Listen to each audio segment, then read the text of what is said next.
Welcome to Infidelity Truths.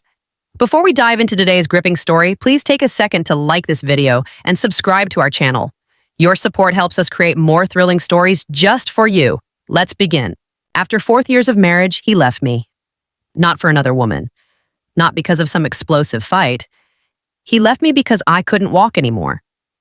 3 decades of shared memories, raising children, building a life, weathering storms together. I thought we were unbreakable, but the moment I became inconvenient, he walked away without looking back. It happened after the accident. I woke up in a hospital bed, unable to move my legs. The doctor's expression told me everything before he even spoke. "You'll never walk again." I remember the exact moment my husband, Samuel, looked at me, not with pity, not with sympathy, but with resignation, as if he had already made up his mind.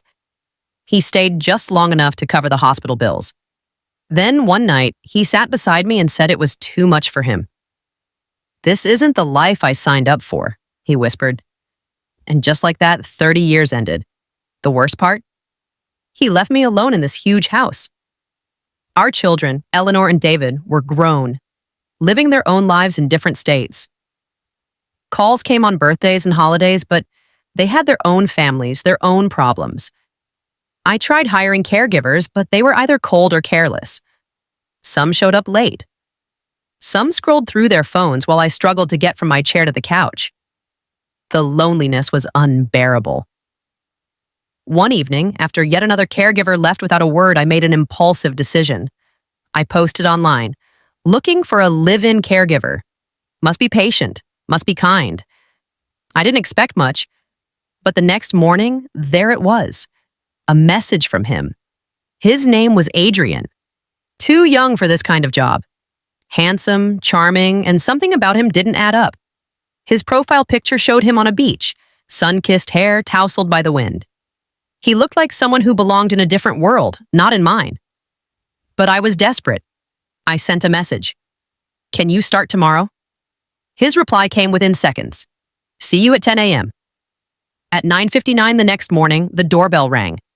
My hands trembled as I wheeled myself toward the door. When I opened it, there he was. Tall, even taller than I expected, with deep brown eyes that locked onto mine immediately. "Mrs. Sinclair?" he asked, his voice warm, effortless. I nodded. He smiled, stepping inside like he already belonged. "I'm Adrian. Where do we start?" I didn't know what to say. No one had looked at me like that, not since the accident. Like I was still whole. From the very first day, Adrian was different. When he helped me with my medication, his hands were steady, warm, and patient. When my legs ached, he noticed the tension in my face before I even said a word. "Let me try something," he murmured one afternoon, kneeling beside me. His fingers pressed into my muscles, easing the pain in a way that made me shiver. "Better?" he asked, watching me carefully.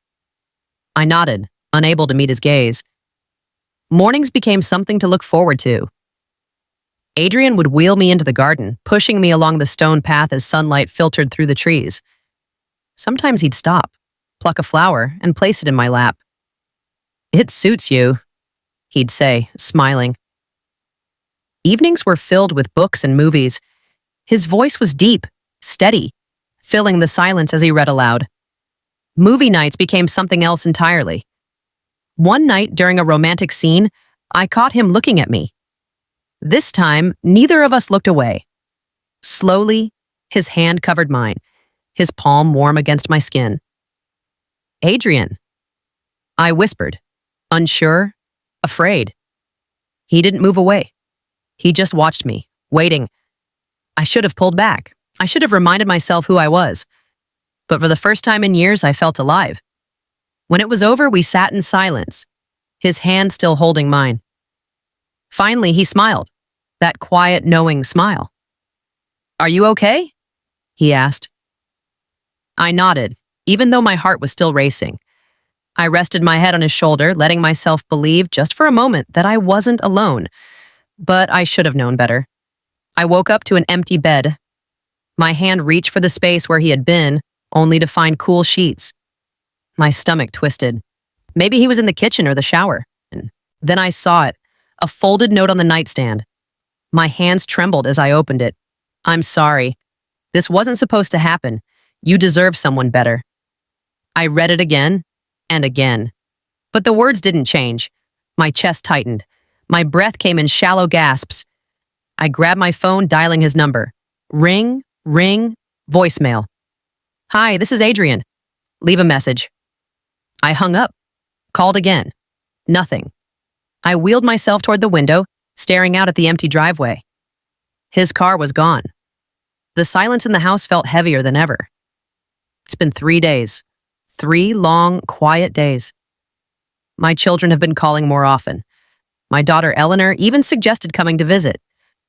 For the first time in a long time, I didn't say no. I've started reconnecting with my sister, too. We hadn't spoken much since the accident, but maybe that was my fault. Maybe I pushed people away without realizing it. Looking back, I regret letting my emotions cloud my judgment. I was vulnerable. I mistook care for love.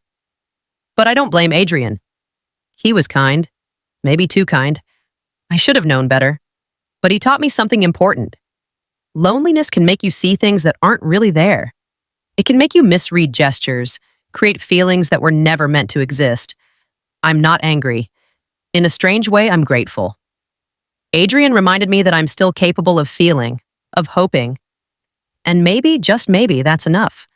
The healing process won't be easy, but for the first time in a long time, I'm ready. Weeks passed, then months.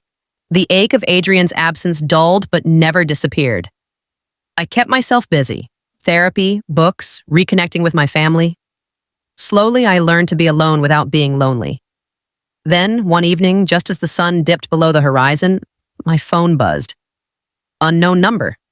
I hesitated before answering. "Hello," a familiar voice. "Mrs. Sinclair, it's me, Adrian." My breath caught. "Adrian?" Silence. Then a deep sigh. "I need to see you, please." My fingers tightened around the phone. Why now? Because I never should have left. My heart pounded. I had convinced myself I'd never hear from him again. "I'll be there in an hour," he said softly, "if you'll have me." I closed my eyes, emotions warring inside me. And then, despite everything, I whispered, "Okay." After 3 days of silence, Evelyn finally accepted the truth. Zane was gone. She had spent those days oscillating between denial and heartbreak, staring at her phone, hoping for a message that never came. But with each passing hour, reality set in. He had left, just like Victor had, just like so many others had. But this time, she wouldn't let it break her. She forced herself to eat, to move, to engage with the world outside her grief. Her daughter, Olivia, arrived the following weekend, bringing warmth and laughter into the house. They sat on the porch, reminiscing about old times, and for the first time in a long time, Evelyn felt something close to peace. She reconnected with her sister, Susan, who had always been there, waiting for Evelyn to let her back in. Together, they spent afternoons going through old photo albums, laughing at childhood memories. Evelyn realized she had spent so much time mourning the love she lost that she had forgotten the love that remained. And then, one evening, as she sat in the garden under the soft glow of the lanterns, her phone buzzed. A message from an unknown number. "I'm sorry, Evelyn. I never meant to hurt you. I just didn't know how to handle what I was feeling. If you ever want to talk, I'm here. Zane." She stared at the words for a long time. A part of her wanted to reply, to ask him why he had left, to let him back in. But another part of her, the stronger part, knew that she didn't need his answers to heal. She had already begun that journey on her own. So she smiled, put the phone down, and turned to Olivia. "Let's watch a movie tonight," she said, feeling lighter than she had in years, because she finally understood. Moral lessons from the story 1. True love stays through hard times. Real love isn't just about the good moments. It's about standing by someone through their struggles. Anyone who leaves when things get tough was never truly committed. 2. Self-worth comes from within. Evelyn learned that her value isn't defined by who stays or leaves. She found strength within herself rather than depending on others. 3. Loneliness can lead to unexpected lessons. Sometimes feeling alone forces us to reflect, grow, and rebuild our lives in ways we never imagined. 4. Not everyone who comes into your life is meant to stay. Some people enter our lives to teach us lessons, help us heal, or push us toward growth before they leave. 5. Healing begins when you accept and move forward. Heartbreak and betrayal can be painful, but moving forward is the only way to reclaim happiness and peace. 6. Family matters, even from a distance. In the end, reconnecting with loved ones can bring unexpected comfort and support, even when they've been distant. Thank you, my amazing subscribers. Wow, what a journey. If you've made it to the end of this story, I just want to take a moment to say thank you. Your support means everything to me. Every time you watch, like, and comment, you're helping keep this channel alive and growing. And trust me, the best is yet to come. I see all your comments. I feel your love, and I truly appreciate each and every one of you. If this story touched your heart, hit that like button and drop a comment below. I'd love to hear what you think. Your thoughts and feedback inspire me to create even more powerful stories. And if you haven't already, subscribe and turn on that notification bell so you never miss a new upload.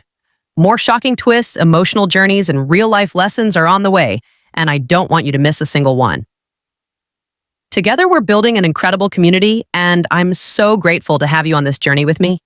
Stay strong, stay inspired, and remember, sometimes life's greatest lessons come from the most unexpected moments. See you in the next story.